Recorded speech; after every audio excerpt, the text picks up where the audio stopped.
पहले ख्वाजा इसरार जिन्होंने मौलाना तारिक जमील साहब के कहने पर नाच गाना छोड़कर दीन का रास्ता इख्तियार कर लिया। जी बस ये तो अल्लाह की मेहरबानी, अल्लाह की करम नवाजी भी मैं जो गुनाहगार नूं उन्हें कबूल कर लिया। मैं गया जी मौलाना साहब मैनू वेख के खले हो गए, मैनू अपने गल नाल लाया, मैनू अपने कोल बिठाया, मैनू आंदे तेरा नाम की? मैं आख्या जी मोहम्मद अकरम। माशाअल्लाह तेरा बड़ा सोहना नाम है। नमाज मैं आख्या जी नहीं आंदी, रोज़ा मैं आख्या जी कदी नहीं रखिया। मौलाना साहब आंदे जमात नाल जावना 3 दिन वास्ते। मैं आख्या जी अजी जावना। 2 दिन तो एवें गुजर गए। तीसरी रात हुई जदों रोज़े दे टाइम असीं उठे ते वल्ला आलम दिल च की आया ते की ना आया। मैं आख्या नमाज नहीं छड्डनी।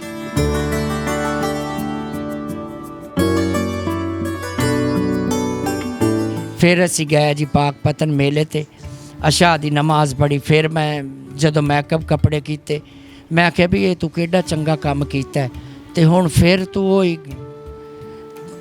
मैं असी जी काम किया राती सुबह अंदे घर आए।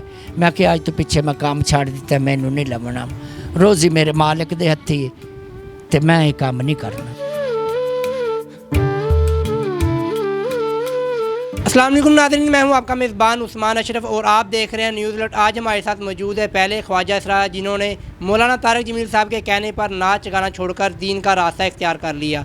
इनके जहन के अंदर ये कैसे आया, तमाम तर कहानी हम इन्हीं की ज़ुबानी जानते हैं। अस्सलाम वालेकुम। जी वालेकुम अस्सलाम। क्या हाल चाल है? जी अल्हम्दुलिल्लाह ठीक। आपका नाम क्या है? जी मोहम्मद अकरम। अकरम साहब हमें ये बताएं, क्या वाक़या ज़िंदगी के अंदर ऐसा पेश आया कि आपने नाच गाना छोड़कर, बुराई का रास्ता छोड़कर दीन का रास्ता इख्तियार कर लिया? जी बस ये तो अल्लाह की मेहरबानी, अल्लाह की करम नवाजी भी मैं जो गुनाहगार नूं उन्हें कबूल कर लिया, अपने घर सद लिया।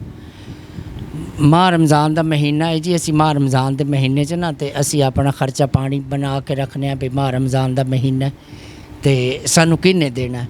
माह रमज़ान तो पहले मेरी तबीयत ख़राब हो गई, मैं बीमार हो गया। उतों अचानक ही मौलाना साहब की जमात आ गई।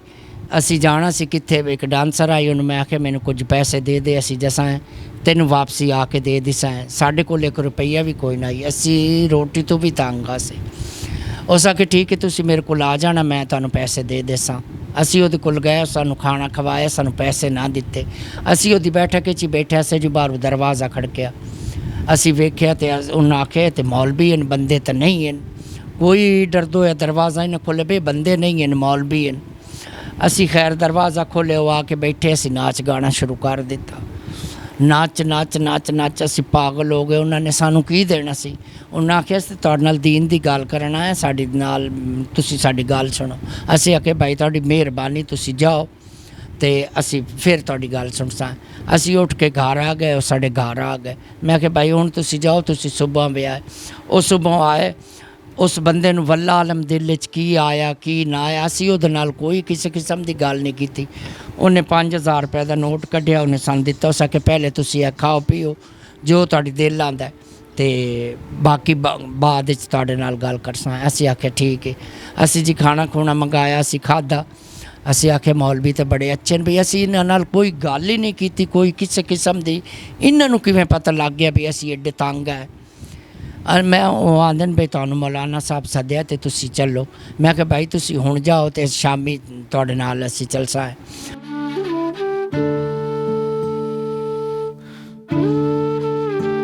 वो शामी आ गए जी। मैं उन्हां दे नाल गया, मौलाना साहब बैठे हैं, जमात आई हुई आई मौलाना साहब दी, बड़ी दुनिया मौलाना साहब दे नाल आई जमात वाले नाल।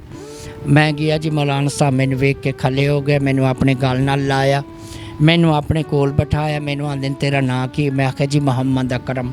माशाअल्लाह तेरा बड़ा सोहना नाम है। नमाज मैं आख्या जी नहीं आंदी, रोज़ा मैं आख्या जी कदी नहीं रखिया।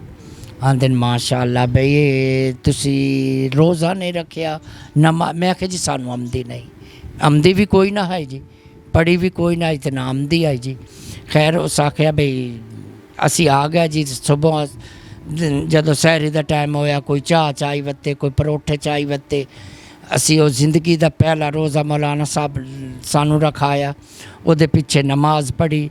फिर असी उत्थे गए, उत्थे असी अफ्तारी की। ਅਫਤਾਰੀ ਕਰਕੇ ਮੌਲਾਨਾ ਸਾਹਿਬ ਆਂਦੇ ਨੇ ਜਮਾਤ ਨਾਲ ਜਾਵਣਾ 3 ਦਿਨਾਂ ਵਾਸਤੇ। ਮੈਂ ਕਿਹਾ ਜੀ ਅਜੀ ਜਾਵਣਾ। ਅਸੀਂ ਚੱਲੇ ਜੀ, ਗਏ ਜੀ ਬਾਗੜ ਪੁਲ ਜਮਾਤ ਨਾਲ। ਉੱਥੇ 2 ਦਿਨ ਤੇ ਐਵੇਂ ਹੀ ਗੁਜ਼ਰ ਗਏ। ਅਸੀਂ 10 ਜਣੇ ਸੀ।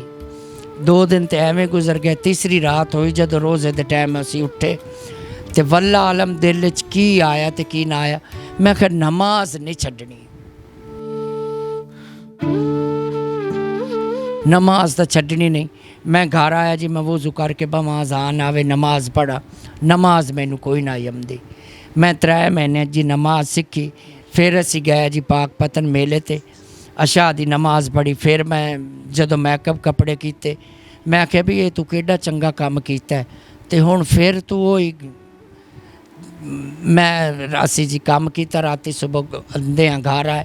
ਮੈਂ ਕਿਹਾ ਅੱਜ ਤੋਂ ਪਿੱਛੇ ਮੈਂ ਕੰਮ ਛੱਡ ਦਿੱਤਾ, ਮੈਨੂੰ ਨਹੀਂ ਲੱਭਣਾ, ਰੋਜ਼ੀ ਮੇਰੇ ਮਾਲਕ ਦੇ ਹੱਥੀ ਹੈ ਤੇ ਮੈਂ ਇਹ ਕੰਮ ਨਹੀਂ ਕਰਨਾ। ਮੈਂ ਜੀ ਉਸ ਤੋਂ ਪਿੱਛੇ ਤੌਬਾ ਕਰ ਲਈ, ਮੈਂ ਕੰਮ ਛੱਡ ਦਿੱਤਾ। ਮੈਨੂੰ ਮੌਲਾਨਾ ਸਾਹਿਬ ਹੀ ਖਰਚਾ ਦਿੰਦੇ ਹਨ। ਮੌਲਾਨਾ ਸਾਹਿਬ ਨੂੰ ਮੈਂ ਆਖਿਆ ਮੈਂ ਜੀ ਕੰਮ ਛੱਡ ਦਿੱਤਾ। ਉਸ ਆਖਿਆ ਜੀ ਤੂੰ ਤਾਂ मैं जीसा तेन खर्चा दे सा। अच्छा अकरम साहब, हमें ये बताएं कितने ख्वाजा सर आपके साथ और थे जिन्होंने यानी कि ये नाच गाना छोड़कर दीन का रास्ता इख्तियार कर लिया? 10 जने हैं। अब वो कहाँ कहाँ के रहने वाले हैं? कई सौ दे मार गए तो कई सौ दे बरजोग हो गए। उन्होंने शादियाँ की हुई, किसी ने दुकान खोली हुई, कोई पल्लेदारी कर देन, कोई कर देन। बरजोग गए हो गए, उन्होंने बच्चे वड्डे वड्डे जी। कितनी ज़िंदगी आपने ख्वाजा सरा की गुजारी है? तकरीबन तकरीबन 20 साल। 20 साल के अंदर आपका नाम क्या आता तब? बागी। मोहम्मद अकरम से पहले आप बागी थे? जी। अच्छा अकरम, हमें ये बताएं बागी वाली ज़िंदगी अच्छी गुजरी है आपकी या मोहम्मद अकरम वाली अच्छी गुजर रही है? जी वो कोई ज़िंदगी आई, ज़िंदगी तो ये है, वो तो कोई ज़िंदगी ना आई, वो तो जिल्लत की ज़िंदगी आई, वो तो कोई ज़िंदगी ना आई जी, ज़िंदगी तो ये है जी। अच्छा अकरम, हमें ये बताएं आप करते क्या हैं अब? कोई काम भी नहीं करता। मौलाना साहब मैंने खर्चा देंदा है। मेरे 2 बच्चे ने, मेरी बीवी है, मेरी वालदा मेरे को रहिंदी है। कोई काम भी नहीं करता। मैं दिल दा मरीज़ हाँ जी, मेरी एंजियोग्राफी हुई ते कोई काम भी नहीं करता। मैंने मौलाना साहब देंदे ने, अल्लाह उन्हां दा भला करे जी, अल्लाह उन्हां दी वड्डी ज़िंदगी करे। मौलाना साहब ही मैंने देंदे। कितनी देर हो गई आपकी शादी को? 18 साल हो गए मेरी शादी। जब आपकी शादी हुई तब आप यानी कि बागी थे या मोहम्मद अकरम थे? मोहम्मद अकरम। मोहम्मद अकरम की ज़िंदगी में आकर आपकी शादी हुई? हाँ जी। तो अच्छा अकरम, हमें ये बताएं, हमने देखा है कि बहुत से नौजवान जो बिल्कुल तंदुरुस्त होते हैं, ये वो यानी कि बहुत से गलत रास्ते के ऊपर चल पड़े हैं। बाज़ औक़ात ख्वाजा सरा भी ऐसे हैं जिन्होंने अपना सिर्फ यही पेशा बना रखा है कि हमने सिर्फ नाच गाना करना है, इसके अलावा हमने कोई काम नहीं करना। आप उनको क्या मैसेज देना चाहेंगे? जी उन्होंने ये मैसेज देसा, हाथ बांध के आखसा भाई वो कोई ज़िंदगी नहीं, ज़िंदगी तो ये है ना, तुसी 5 टाइम नमाज पढ़ो, अल्लाह को मंगो, अल्लाह देंदा है, क्यों नहीं देंदा, अल्लाह देंदा है। एक बारी तुसी अल्लाह को मांग के तो वेखो, अल्लाह ना देवे तो मोड़े ना, अल्लाह तो उहदे तो खजाने भरे पैन। वो तो सुबह उठ के आवाज़ लेंदा भी कोई है मेरे को मंगण वाला, है मेरे को कोई मंगण वाला।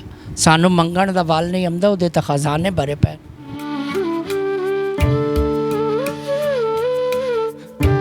आपने तमाम तर कहानी मोहम्मद अकरम की ज़ुबानी जानी है। इंशाल्लाह एक नई वीडियो के साथ, नई स्टोरी के साथ दोबारा मिलते हैं। दोस्त अपना बहुत सारा ख्याल रखिएगा। अल्लाह हाफिज़।